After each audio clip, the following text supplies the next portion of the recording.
Well, hey, hello everybody. How are you doing this very fine night? Good. Perfect. Good. Glad to hear it. Somebody responds. So I'm George Picard. And I'm here and I'm calling this Will Transform Your Life podcast, where we can take a wisdom quote or some piece of wisdom and dissect it and find out what maybe some of the deeper meanings are. So tonight I chose a Zen story, and it was by the Buddha. And it was a very interesting one because it applies to life today and throughout, things we never really thought about. And it's a simple one. It's very short. It's actually in the book. It's one page. And so I'm going to read it to you. Well, I know it from memory because I've told this story more than once over the last couple of decades when I first learned it back in the 90s, early 90s. Anyway, Buddha was sitting on the street, as was his custom, teaching. And people would come by and then stop and listen and maybe carry on or stay and whatever and listen to the wisdom that he had. And one day, this fellow came by and he was really angry, and he did not like the Buddha. And what he did was he started to yell at him. And while he was yelling at him, he called him every name in the book. He says, "You were silly, you're stupid, and you're a liar. You don't tell any truth, and you're fooling all these people." And he went on. He was really venomous in his speech, trying to go out like this. And the Buddha just sat there. And when the Buddha sat there, he listened and listened, and he didn't say a word. When the man was finished with his rage at the Buddha, calling him every name in the book, he stopped. And when he exhausted all what he was saying in his anger, Buddha simply looked at him and said, "If I offer you a gift and you refuse the gift, who then owns the gift?" So, in I suppose esoteric terms, and we could use it today, is that if somebody comes on, approaches you, and you say, "You know what? I don't like you. I think you did something wrong or something bad," whatever the case may be. So, if they have an opinion like that, if you do not accept this from them, they still own it. You don't have to carry it around with you. As soon as you accept it, now you got to carry that baggage around. And most of the time, we find that we defend ourselves when we don't need to. And if even if you did nothing wrong and somebody accuses you of something, you still want to defend it. Why bother? You didn't do it. That's in the story. Goodbye. Let's bring it into another context, more of a modern day context. It gets really interesting here. So I've told this story before, and I'm going to tell it again. And one time in a hall, and this is when my mentor, Leland Val Vanderwall, he was teaching. He'd do these weekend seminars. They're $250 back then. That's 1980, 1989. I attended 12 of them over the 2 years. And most of them are the same. There's always something new, but you always manage to remember or memorize something that you didn't hear before. And as I've mentioned before, Bob Proctor, he was Bob Proctor's mentor. And Bob Proctor followed him around from seminar to seminar. He just wanted to learn that stuff, and he wanted to be teaching it just like Bell Vanderwall. Well, he did. He ended up. If you look, even though Bob Proctor's passed, he used to write for me, by the way, when I published a magazine back in the 80s, but he's passed now. And even if you go to his website, right at the front page, that Lilo Bell Vanderwall was his mentor. Guy was brilliant. Anyway, so these seminars he would do, and the big hotel ballrooms, I assume they're the same. They got these big doors, and when they close and open, they clank, all that hardware. And so in the day, the starting day, which is Saturday morning at 9 o'clock, well, there was this lady, and she would come in early in the morning before anybody got there, get into the room, and put her coat on the chair right in front of Val Vanderwall. And then she'd leave, go for coffee, breakfast, whatever, but that chair was hers. That's how she claimed it. Then 9 o'clock would come, and of course, Bill Vanderwall would start the seminar. He'd welcome everybody, and he's just getting into his talk, and all of a sudden, you hear this big clang at the back. And of course, everybody turned around like this. Bill Vanderwall stopped talking. Then came a lady. She didn't come in the side door at the front where she walked straight across. She came in the back door and had to walk all the way up the front. What do you think the crowd did with that noise? Bill Vanderwall stops. Turn around and watch her. And she's just smiling, eating it up. She walks all the way up the front and right over to the front of him where her coat was on the chair and sit down and listen and smile. And she had been to a couple of seminars too. So at lunchtime, same thing. Come in 10 minutes late, 15 minutes late. He's already in his talk, open the door, clang. Everybody looks after. It's total silence. She's walking like this. And after the break, and then the next morning, and then after the afternoon, after lunch. But then the second day, this one day, she brought a gift. So everybody seeing her walk up, and they walked, and Val Vanderwall stops. He didn't say anything. So she walks up the front, and she says, "Oh, I'm enjoying your talk so much, your information so much. You're doing so much for me. I bought you this gift." And he said, "Thank you." Looked at the gift. It was a Cartier watch.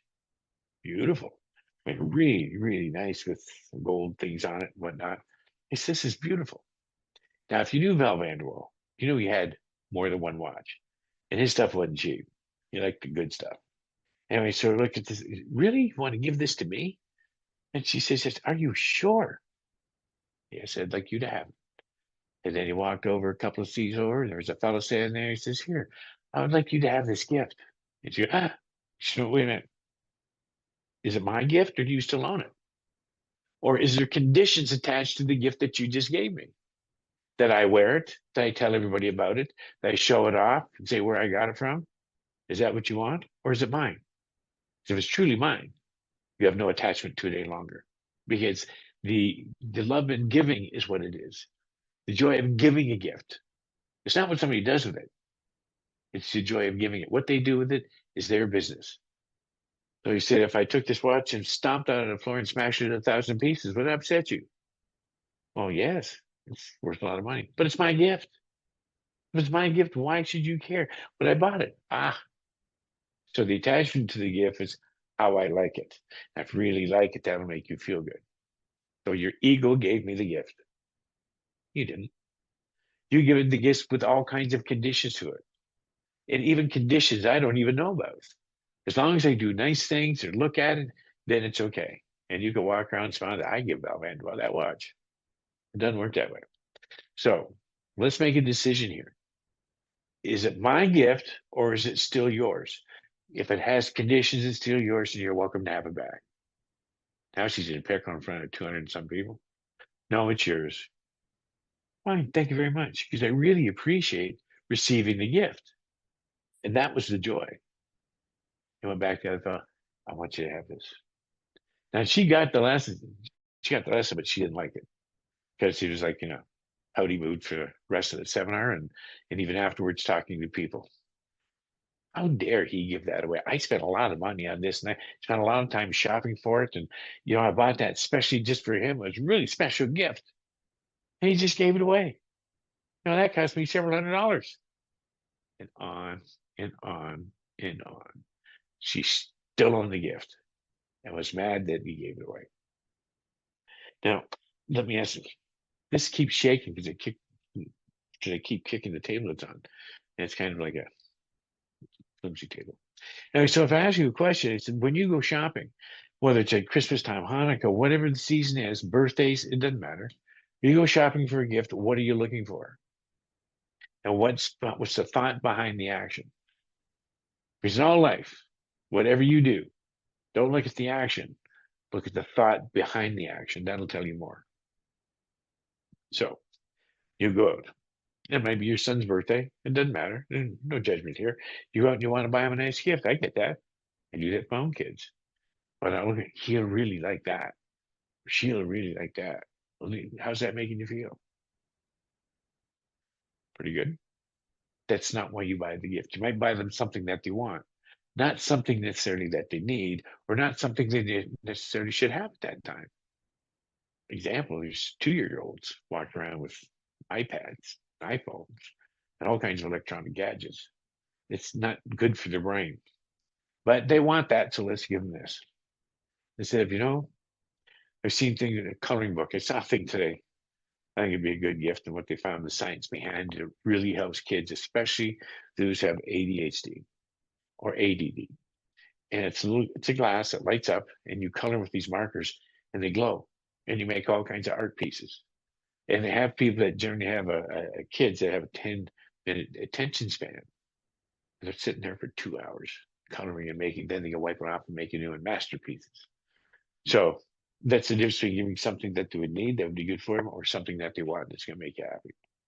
If they're happy, you're going to be happy.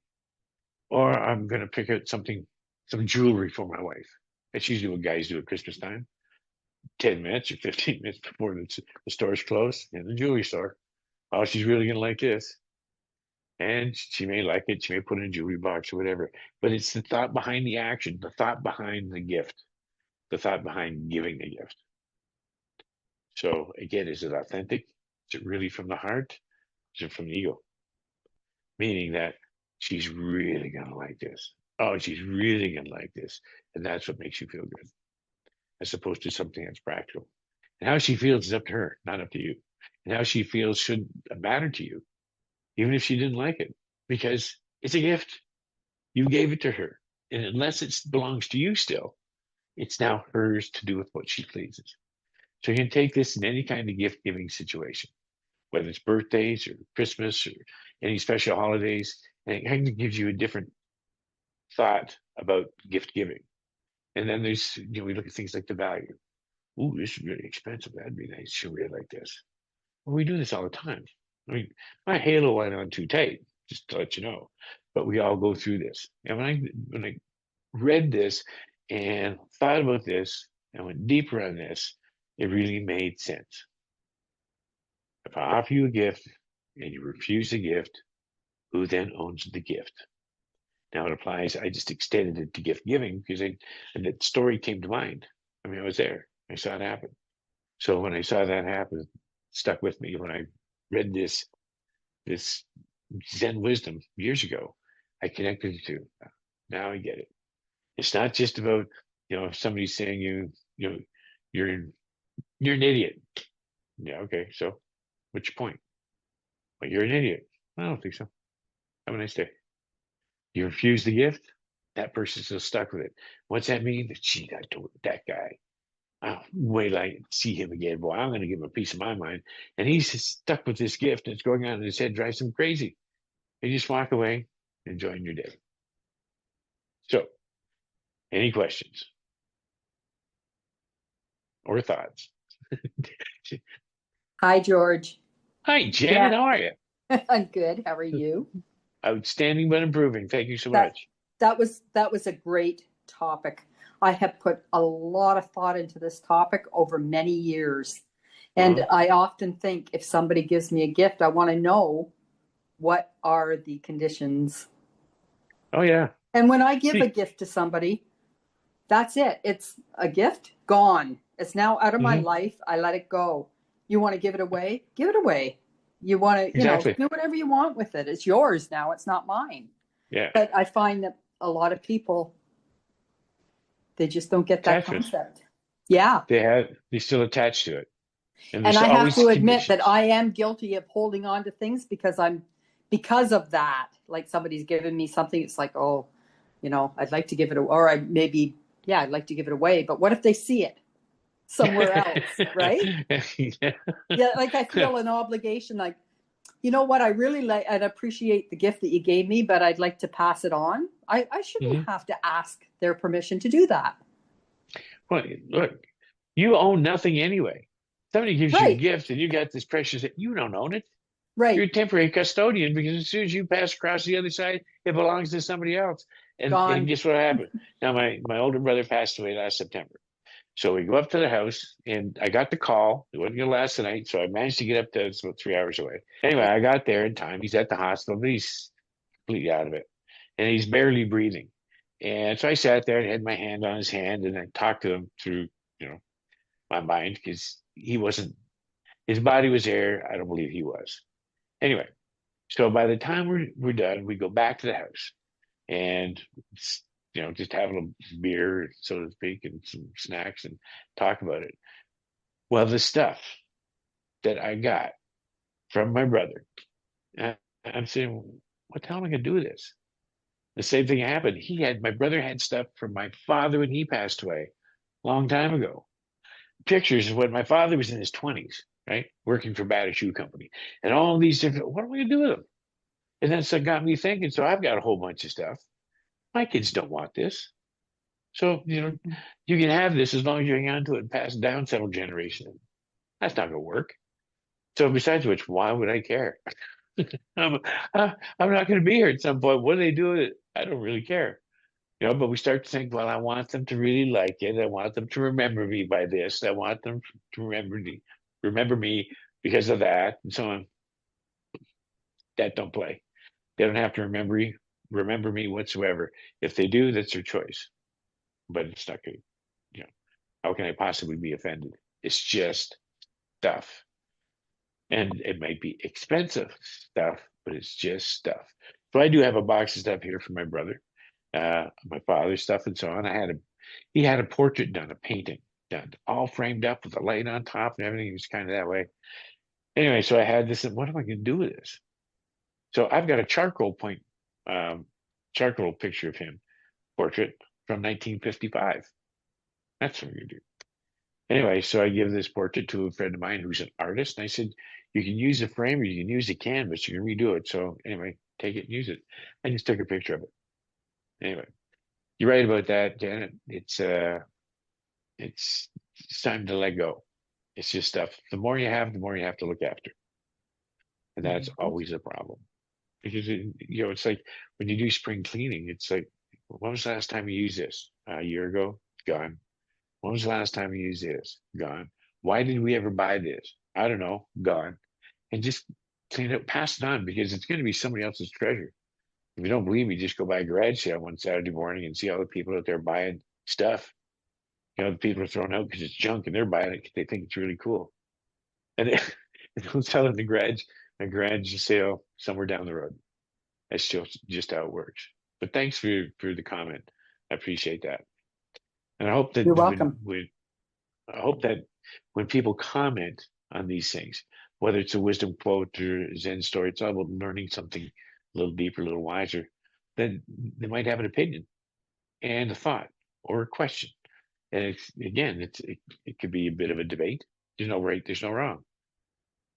And that's what, like, I've talked about this now, maybe last podcast or the one before. I don't know. This is only the fourth one. So anyway, in Babylon, there was a book I read, and it was about all the key things about Babylon and how they what was it? Oh, it's about money.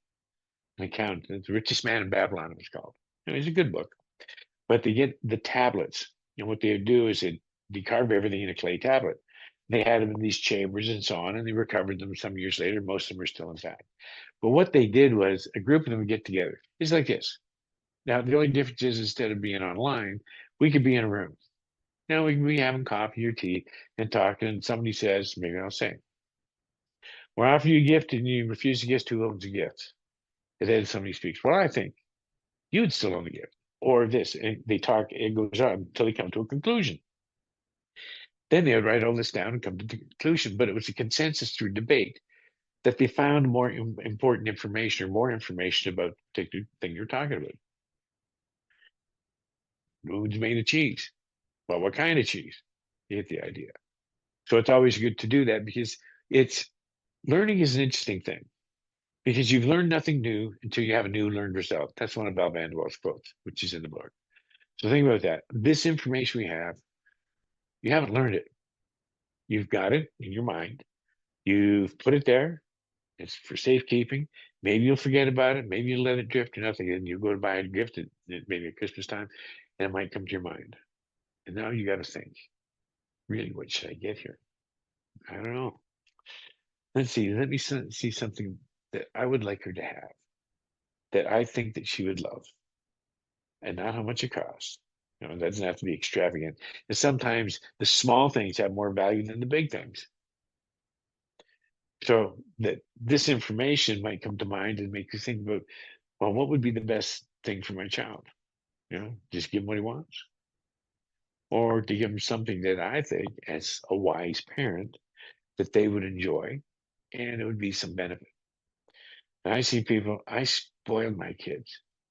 When I had a picture of me, you know, six guns, a cowboy hat, and chaps on. I was 4 years old, sitting on my desk, black and white, and I'm looking at this thing, and I look at the tree behind it. We used to think we had five. There's five kids in town. That tree was full. No, there's just five people, so everybody got one or two gifts. Well, looks pretty cool. My kids got more than anything. I couldn't believe it. And why did we do this to parents? My guess, I think some of you did the same thing. So when your kids come along at Christmas time, I'll buy them this, and I'll buy them that, and I'll buy them this, and I'll buy them that. It's crazy.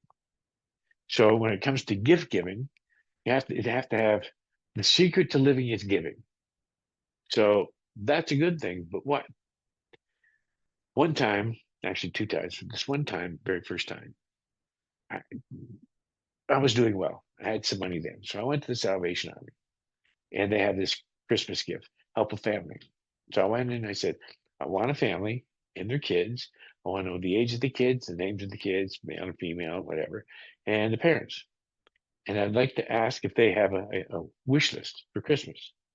And so, you can't have their names and they can't have your names. That's the way it's done. I don't care. So anyway, we said, did that. We went up, we bought it. The girl wanted this, this, and this. And it only cost a couple $100 or so. And the boy wanted this. And so we got the mother some perfume or something nice, and the husband something nice. He couldn't work, was his problem. He was in a wheelchair because he had a back accident. Anyway, Christmas is pretty bleak. So we got put it, wrapped it all up, put the name tags in it. We didn't put who it was from. That was up to the parents. And we give it to Salvation Army. They delivered it. That was good.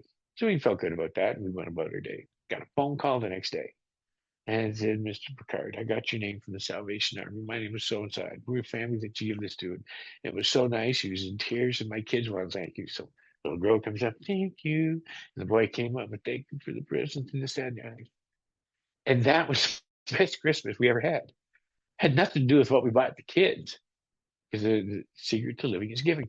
So we just did this, and it went great. Then the mistake I made this second time I did this, the second year, we were living up north in a small town called Huntsville. Some of you may know it anyway. So we did the same thing. The only difference is I had nobody deliver it. And I said, well, if you want, I'll deliver it. It's okay. So I'm not going to tell my name is. And I brought these, I think they had 3 or 4 kids. I bought like 3 or 4 bags of presents, all wrapped and everything. And we had a ball do it. My kids had a ball wrapping it too, because they were in on it. And we went and knocked on the door. He said, yeah. I said, well, I have some gifts for you from Salvation Army. Yeah, just put them over there. No, I'm on the phone. Well, thanks. Bye. Marked out. I didn't feel as good that day. So well, the first one was great. And I think that's what we do to give. You know, we we tend to give gifts amongst ourselves, the ones we like. And I've received gifts in the past from students who, a bottle of wine or something. Oh, it's really nice, really nice. I don't know why they think they got to give the teachers a gift, but anyway, it was very nice to receive, and it was very nice of them to thank me or give. And how does everybody feel about that? What I prefer to do is give gifts that I actually did myself. That you made yourself. Yeah, I think I'm a wood carver, so I like to carve things for people. How do I get my name on that list? Just kidding. I Yeah, think I've no, seen. it's fun. They're fun when you do it yourself. When you're actually doing the gift, Uh-huh. it's special because you you put your heart in it. It's fun, and I really like doing that. Oh, that's Yeah. great. You get your Yeah. energy and your thought, and Yes. if I did that, to get a stick. I might sharpen one end of it or something, but it Yeah. would look like a stick. It would be like a stick. Their dog Yeah. and chase it. Yeah. Anyway, That's right. thanks for sharing that. That's good. I think I saw a picture of your work today, Yeah. and Yeah. it is exceptional, I must say. Yeah. But Thanks. like you just said, that's what it's about. And Christmas is coming up, and you want to give them something that's good, that they'll enjoy, something that they'll like, and with no attachment. You have to get rid of all attachments to the gift completely. This should be nice. I think they'd enjoy this. I'll wrap it up, put the name on it. Here, it's yours. Oh, this is really nice. Good. Don't hear it. Don't tell me what you can do with it. I'm divest from it, but it's in my heart. I gave it to you because I loved it. I love you, and that's why I gave it to you. And to me, it was thought this particular gift was coming from my heart because I thought you would enjoy it. If you don't, that's okay too. What would happen if everybody started giving gifts that way? So, does that make any sense? Do you think you might think more on that? Think there's value in that for giving? Or we're going to stick with the same old patterns of giving just like we did? There you go.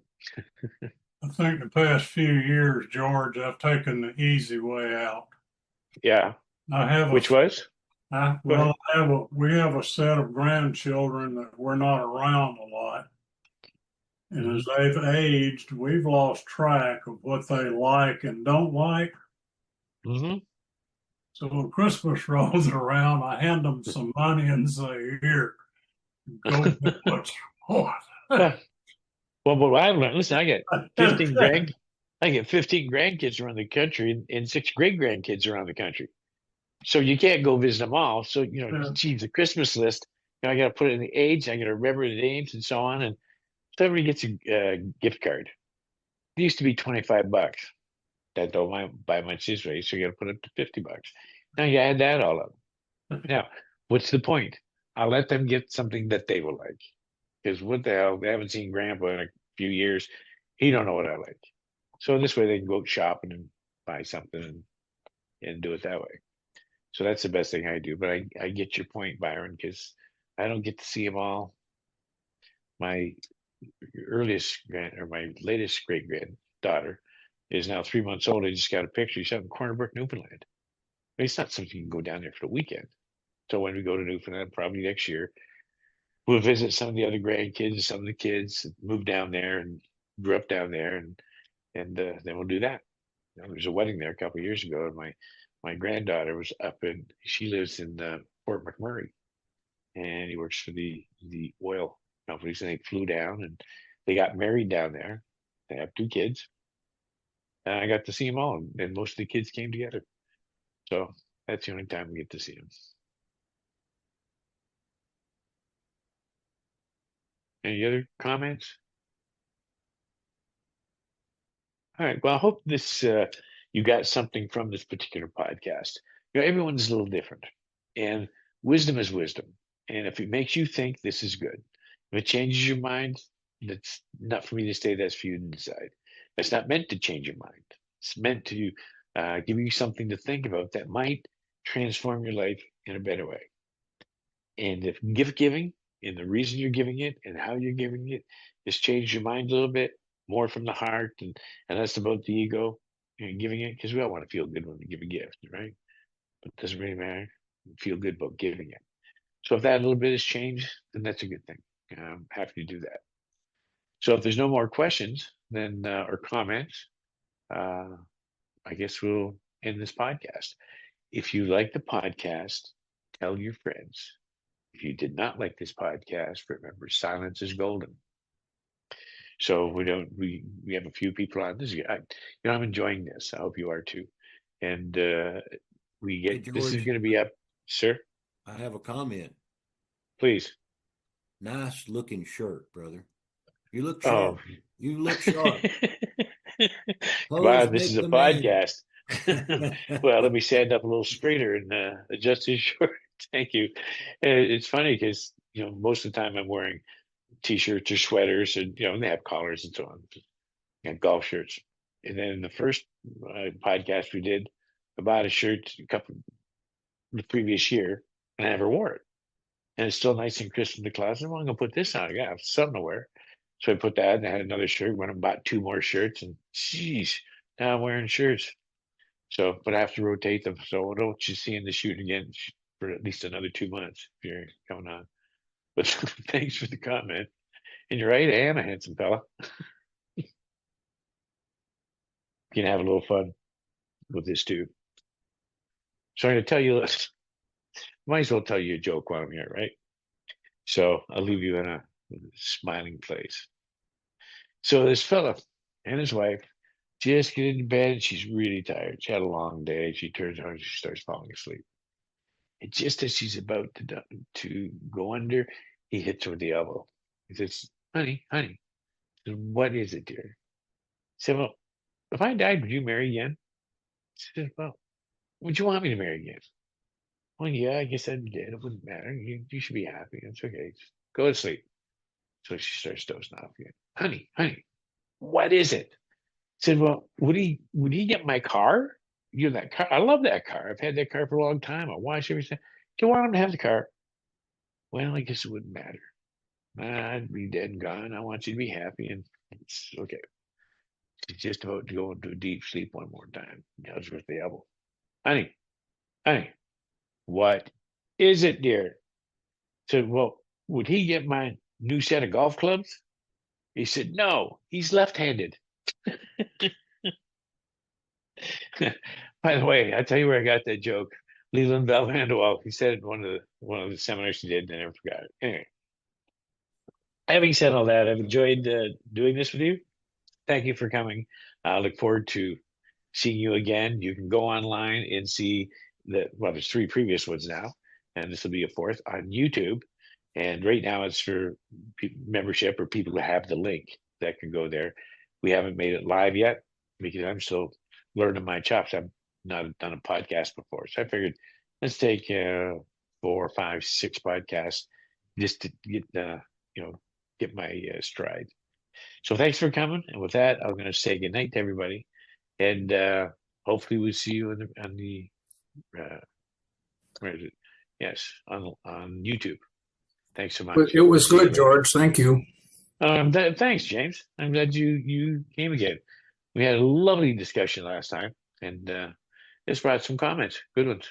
Yeah, Anyway. you taught us a long time ago to receive or not receive things and to be positive. So this is a little bit of an addition to that. Yeah. Good. Appreciate it. All right, everybody. Take care. Thanks. Good night, all.